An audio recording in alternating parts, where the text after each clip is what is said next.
The Door by Eben Main. It was a dark and stormy night, and Rainbow Dash couldn't seem to stop bragging about it. Even I didn't expect it to rain this hard when I pulled in the clouds. I guess the two fronts hit each other just right. This is pretty much ideal. Plenty of rain, an overcast day or two to let it soak in, then clear spring skies. It's gonna be beautiful. The weather Pegasus put her forelegs behind her head, looking quite pleased with herself as she hovered effortlessly, drifting around the library. Applejack sighed in exasperation. "We know, Sugar Cube, you told us earlier, and then you told us again, and again. Seems like you've told us just about 20 times now, and personally, I'm getting sick of it. No more weather. Ain't no other Pegasi around here, so you're just boring us with shop talk." For her part, Twilight Sparkle was just glad the gathering was going better than her last one. Applejack and Rainbow Dash got along well, despite their competitive natures. She was a little bit disappointed by her other friends' absences, but she understood. Rarity's show was a big opportunity for her. Fluttershy's wounded animal friends were more important than a little sleepover, and though Twilight hadn't understood Pinkie Pie's excuse in the least, she knew that the Pink Party animal wouldn't miss a gathering without a good reason. Spike, predictably, had volunteered to accompany Rarity. Dash spoke again, harsh but not hostile. "Oh yeah? So what should we talk about? Got any suggestions? Groundbound?" The Earth Pony seemed to struggle to find an answer. Twilight Sparkle had more or less let the other two decide the course of the night after the two of them had outvoted her on the beauty treatment issue, but now she knew exactly what time it was for. A glance at her newly acquired grandfather clock confirmed that it was just a half hour till midnight. The unicorn smiled to herself. It was a perfect time for the next phase of the sleepover. She spoke up before Applejack had a chance to respond to Dash's challenge. "Actually," the unicorn said, "I have an idea. It's dark, rainy, and spooky.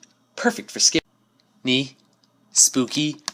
Perfect for scary stories." Twilight's horn glowed, and she magically extinguished all of the other lights. Rainbow Dash landed, and she and Applejack glanced at each other, grinning, before Twilight's horn also went dark. Dash's rough voice hissed from the darkness. "I like the way you think, Egghead. I'll go first." The three settled into their pillows, and she began her tale. The Pegasus was clearly not an experienced storyteller, and had seemed to have confused scary with violent. Still, her throaty voice was well suited to her almost lovingly detailed descriptions of decapitations and disembowelments, and by the time she ended her story, Twilight Sparkle was, if not scared, at least deeply disturbed. Applejack, on the other hand, seemed to do quite well now that she wasn't trying to insult Rarity with her ghost stories. Her narrative voice, honed by countless tales told around a campfire, was perfect for spooky stories of the supernatural. While Dash's tale had been as brash as the Pegasus herself, Applejack showed an uncharacteristic subtlety. The tension was built, and to Twilight's delight, the unicorn found she was delightfully terrified by the tale. She was almost sad when Applejack leaned forward, ending with a low, conspiratorial whisper. "And some ponies say that on dark and stormy nights, y'all can hear the screams of the three mares still desperately trying to escape." The mare's timing was impeccable.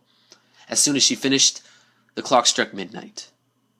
A deep, resonant tone counted the error, and Twilight counted with it. 1. The three ponies all but held their breath as they listened to the notes. 5. The only other sound was the dull patter of rain on the leaves of the library. 9. Twilight felt a shiver run up her spine as a dread without object overtook her. 12. As soon as the clock's last chime faded from the air, a discordant, metallic boom echoed through the library. 13. Twilight Sparkle leapt to her hose in panic. "What was that?" she asked, voice a frantic whisper. "I don't know," Applejack said, matching her friend's tone, "but it sounds like it came from the basement. We ought to check." She did not seem pleased by the prospect. Twilight lit her horn, casting a dim illumination over the library, and her friends began to move towards the basement entrance. The unicorn gave the door a magic push, and it swung open slowly, creaking loudly on unoiled hinges. The noise seemed deafening after the relative silence. The three ponies passed cautiously through the entryway, pausing at the top of the stairwell to the basement proper. Only the first few steps were visible in the dim light, and the way down seemed to disappear into a great, black void. The sound of rain was muffled here, and the silence hung heavy in the air. Twilight started down. The stairs squeaked and groaned, old wood shifting under the weight of the three ponies. The unicorn's horn created an island of visibility adrift in the dark room, and the ponies knew that they were only a few yards above the basement floor, but to their perception, the gaps on either side seemed like yawning chasms, bottomless and forbidding.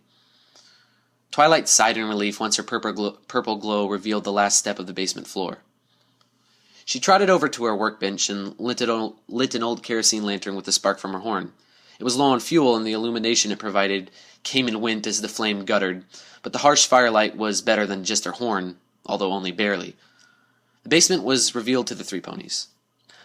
Twilight's scientific equipment dominated the room, still and silent, covered with dark displays and unlit indicators. A few other workbenches lined the walls. One of the previous occupants had apparently been a sculptor, but magic rendered hammers and chisels useless to Twilight Sparkle. Dozens of the tools hung, lined up carefully by size and gauge, rusting away forgotten. The few bookshelves kept the basement held works suited to a modern audience, old correspondences and journals left to the library in the wills of the deceased, a few tomes in languages unrecognizable, and books of magic that would have been dangerous if accessible to the general public. Twilight had tried to catalog the shelves when she'd taken the ownership of the library, but she had never finished. Each item she'd examined felt more and more wrong to the unicorn, as though the books themselves had objected to her scrutiny. Now the dusty shelves seemed to shift with the mirth. The unicorn spoke uneasily. "Nothing looks like it's fallen. Do either of you see anything?" Rainbow Dash spoke up from near the stairs. "Maybe it was this! Something hitting this door?" The other two ponies made their way to where Dash stood, and the Pegasus pointed behind the stairwell. A metal door loomed, black, cast iron, visible in a few spots not covered by a dingy coat of blood-red rust. Most ponies had little uses for latches and locks, but this had both, in the form of a very detailed pony head. The lower jaw hung open, and Rainbow Dash poked it with a hoof. The jaw moved, ancient mechanism squeaking. The door was clearly intended to open when the pony's mouth closed, but it was locked. The keyhole was right between the cast-iron pony's eyes. What's on the other side of this here door, Sugar Cube?" Applejack murmured, her voice barely above a whisper. "I don't know," Twilight Sparkle replied. "It was locked when I moved here. I figured that I'd check it out when I had the key." She paused. "And?" the Earth Pony asked. "And I never found the key." The three ponies stared at the door for a moment. The door shook as another boom echoed through the library, and the ponies shied away in fright. Something had clearly struck the metal from the other side. Twice more booms rang out, rattling the portal and breaking flakes of rust off its surface. Eyes wide, Twilight found out that she couldn't break her gaze from the door. Only Rainbow Dash had the courage to speak. Who's there?" the Pegasus called out weakly. She was met with silence for a few seconds. Then, ominously, the latch began to rattle, and the cast-iron pony's jaw working up and down. "Some ponies trying to get in," Dash observed. "Well, it's locked," Applejack stated. "Girls," Twilight Sparkle whispered, a hint of panic creeping into her voice. A pony would be able to open the door. It's locked from the other side." The two other ponies shot her a panicked glance as the rattling of the door's mechanisms got louder, faster, more urgent. Finally it stopped, and the stylized latch fell back to rest, its mouth open.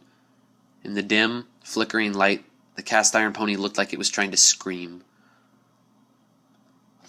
The metallic banging began again at a frenzied pace, and the door started to din outwards from the force of the blows. The three mares wailed in terror and rushed up the stairs. Twilight's horn glowed as she toppled bookshelf after bookshelf over, blocking the door in an attempt to delay the progress of whatever it was. As soon as the trio returned to the ground floor, Twilight Sparkle began to shiver. The air was icy cold, and her hornlight barely lit a fraction of the room, leaving the rest in ominous shadow. Applejack was the quickest, and made it to the door first. The Earth Pony struggled to open the door, grunting in frustration. "It won't open," she called out. "I'm gonna try to buck it down." The Earth Pony turned and wound up for a mighty kick, but when her bare hooves struck the wooden door, they produced naught but a metallic crash. The wood wasn't even scratched. Applejack's jaw dropped. "It felt like metal," she said. It it sounded like the door down there." Twilight could only get a look at her friend in horror, but Dash seemed to be getting angrier at the Earth Pony's news. "I'll coach you both out if I have to carry you out. I'm going to break a window," the Pegasus said. She flew out of the range of Twilight's light. From the crashes and thumps, the unicorn knew that Dash was trying her best, but after a few seconds, the Pegasus growled in frustration and called out from the darkness above, "The windows are frosted over.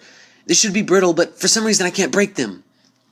A tremendous crash sounded from downstairs, and the bangs of metal and thumps of books cacophonous to the unicorn's ears. Something had broken the door down.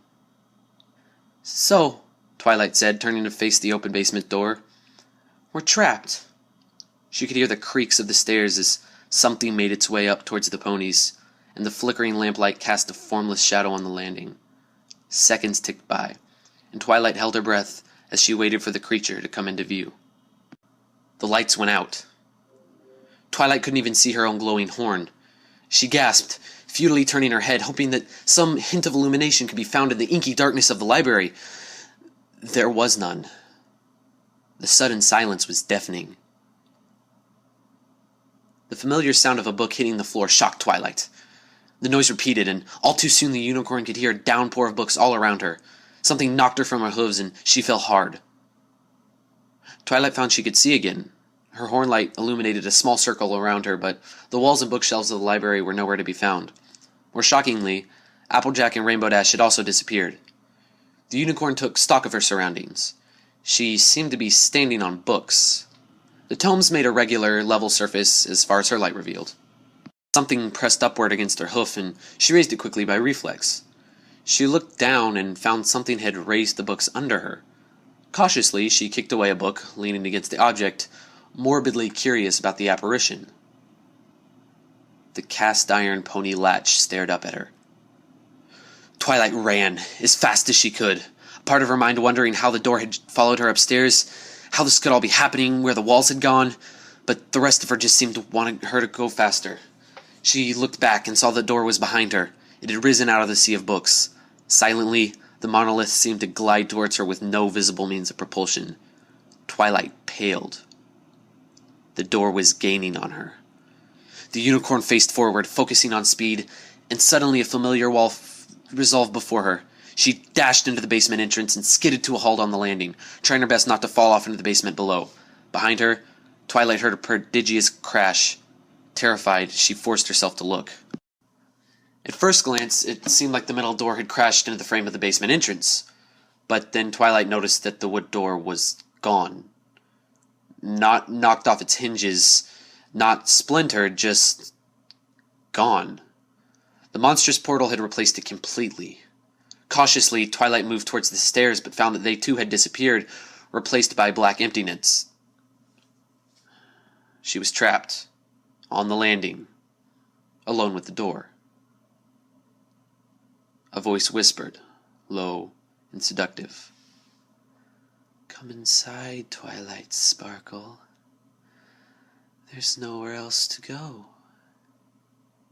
It's all so easy. Just a few steps, and it'll all be over." "No, I won't! You're not real! You can't hurt me!" Twilight said, voice shaking in mortal terror. The door seemed to loom larger, growing taller by the second. The voice seemed almost amused as it replied, "Oh, Twilight, Twilight, you wound me. Why would I hurt you? I only have your best interests in mind. I want to take you away from this place. I can give you peace forever. Peace forever." The voice seemed to come from every direction, and none. There was a click from the lock. The jaw of the latch closed. The door swung inward, and Twilight gazed into the black void behind it. The opening seemed to breathe, exhaling the stale, dead air of a tomb. "There's a party on the other side, Twilight Sparkle. All of your friends are waiting for you. They can't start without you. Don't you want to join them? Rainbow Dash and Applejack want to keep the slumber party going. Come in, Twilight. Come in. Twilight took a step forward. Her heart hammered in her chest. Every part of her seemed to scream out, protesting against the possibility of walking through that dread portal, but she had no choice. There was nowhere else to go. The voice whispered its approval. Yes, Twilight. It will all be over soon. You don't have to fear me. You'll never have to fear anything ever again. And then Twilight was through. Behind her, the door closed with a bang. Creatures surrounded her. She could hear them breathing in the darkness. Twilight shuddered in terror, resigned to her fate. April Fools! The lights came on with a flash. Twilight stared in shock at her friends. Pinkie Pie was bouncing in excitement. Rarity was looking extremely pleased with herself. The purple unicorn stammered. What? Rainbow Dash laughed. You should have seen the look on your face. Best April Fool's prank ever! But it's only March 31st, Twilight Sparkle said. Then realization struck her, and everything had started just before midnight. How did you, but everything was so real. Rarity chuckled uncomfortably. Well, that was me, darling. Maybe I went a tad bit overboard, but I was so very much in the zone. My illusion magic has been improving by leaps and bounds, you see, and I wanted to make it convincing as possible. I have your instruction to thank, of course. Sorry, I tried too hard. I just wanted to impress you, dear. Applejack cut in before Twilight could respond. Rarity was real impressive, Sugar Cube. She had you levitated the whole time nearabouts, and your legs were working like a clown at the rodeo. Twilight couldn't believe what she was hearing. And the whispers? Fluttershy squeaked from the corner. Sorry, Twilight. She came up with the whole idea, too, Spike said. What can I say? That filly knows scary. Twilight's jaw worked soundlessly.